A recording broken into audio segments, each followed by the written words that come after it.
Hello guys, आज की class में मैं बताने वाली हूँ कि अवक्रिया की कोटि किसे कहते हैं। अवक्रिया की कोटि किसे कहते हैं। तो सबसे पहले हम देखेंगे कि चैप्टर 3 में 12th क्लास में चैप्टर 3 में रासायनिक बलगत की सबसे इम्पोर्टेंट टॉपिक है अवक्रिया की कोटि किसे कहते हैं। मोस्ट इम्पोर्टेंट है, बोर्ड पेपर 100% पूछा जा सकता है। तो इसलिए सबसे पहले इसके बारे में जानना बहुत जरूरी है। अवक्रिया की कोटि कहते हैं 4 नंबर में आता है। कितने नंबर में आता है? 4 नंबर में आता है। इसको सबसे इंपॉर्टेंट समझना है कि किसी रासायनिक अवक्रिया में अभिकारकों की सांद्रता के घातों के योग को अवक्रिया की कोटि कहते हैं। फिर से परिभाषा देख लीजिए, क्या बोला गया कि किसी रासायनिक अवक्रिया के अभिकारकों की सांद्रता के घातों के योग को अवक्रिया की कोटि कहते हैं। बात समझ में आ गई ना। किसी रासायनिक अवक्रिया में अभिकारकों की अभिकारक, जैसे कि हमने देखा यहाँ पे, देखिए यहाँ पे क्या दिया है, A plus B. A plus B क्या है? अभिकारक है। A प्लस बी क्या है? अभिकारक है। और इनसे मिलकर के बना हुआ क्या है? उत्पाद है।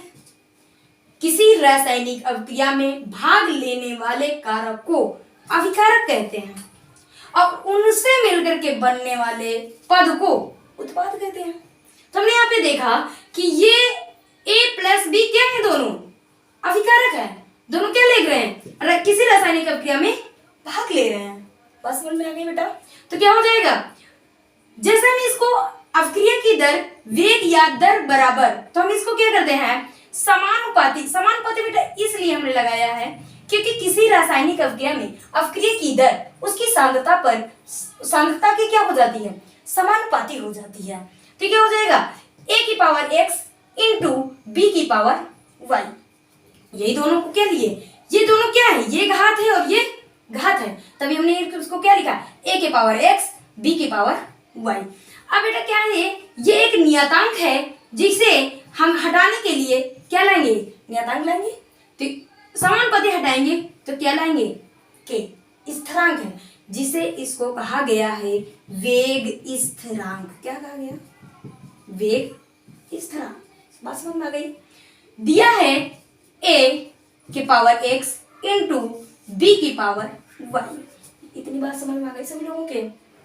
ठीक है, आगे दिया हुआ है r बराबर।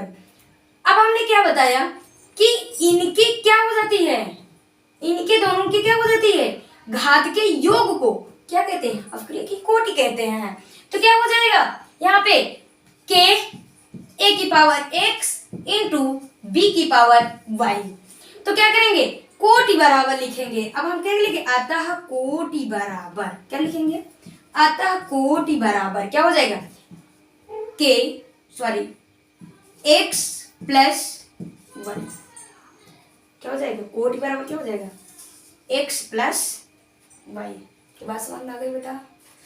आगे देखते हैं, दूसरा एग्जांपल दिया हुआ है। दूसरा एग्जांपल ये दिया हुआ है, r बराबर, r क्या है, वेग या दर। r क्या है, वेग या दर। तो क्या हो जाएगा, वेग बराबर के x की पावर 1 y की पावर 1/2। तो इसको कोटि बराबर क्या आएगा, इसका आंसर कोटि बराबर पूछ लिया जाए कि r बराबर के x की पावर 1 इंटू वाई की पावर 1/2, तो इसकी कोटि क्या हो जाएगी, हो क्या जाएगी, x की घातांक कितना है, 1 है, और y की घातांक कितना, 1/2।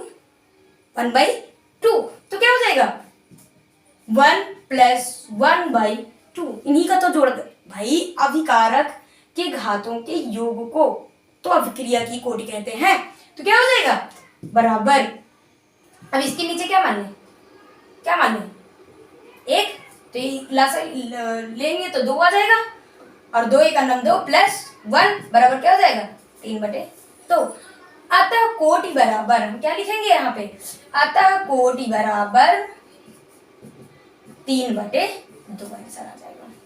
अब बताइए, इसमें कोई बताएगा कि इसमें कितना आंसर आएगा, कोटि बराबर कितना आएगा आंसर इसमें, कोई बता दीजिए। कोटि बराबर क्या आ जाएगा आंसर, आ जाएगा r बराबर, देख लीजिए, देखिए सभी लोग, r बराबर क्या हो जाएगा, के क्या आया, वेग स्थिरांक है। भाई इसके इसके इनसे मतलब है ये क्या हो जाएगा, कोटि बराबर मतलब दिया आपके बराबर क्या दिया वहाँ लिख लीजिए इसको पहले फिर से, 1 इंटू बी 2 इंटू सी की पावर 1 माइनस का 1, कितने का पावर माइनस का 1। तो हम लिखेंगे अगर पूछ लिया जाए अतः इसकी कोटि बराबर क्या होगी, अतः कोटि बराबर तो क्या हो जाएगा, कोटि बराबर 1 प्लस 2 माइनस 1, क्या करेंगे 1 प्लस 2 माइनस 2 माइनस 1 क्या हो जाएगा बराबर 1 प्लस 2 में 1 घट जाएंगे, कितना बचेगा 1, तो क्या हो जाएगा 2। ये इसको हल कर लेंगे, यहाँ पे कुछ भी हो सकता है, जब पढ़ना समझ में आया हो कमेंट करके पूछ सकते हैं, फिर भी ना समझ में आया फिर भी पूछ सकते हैं कहाँ पे समझ में नहीं आया है।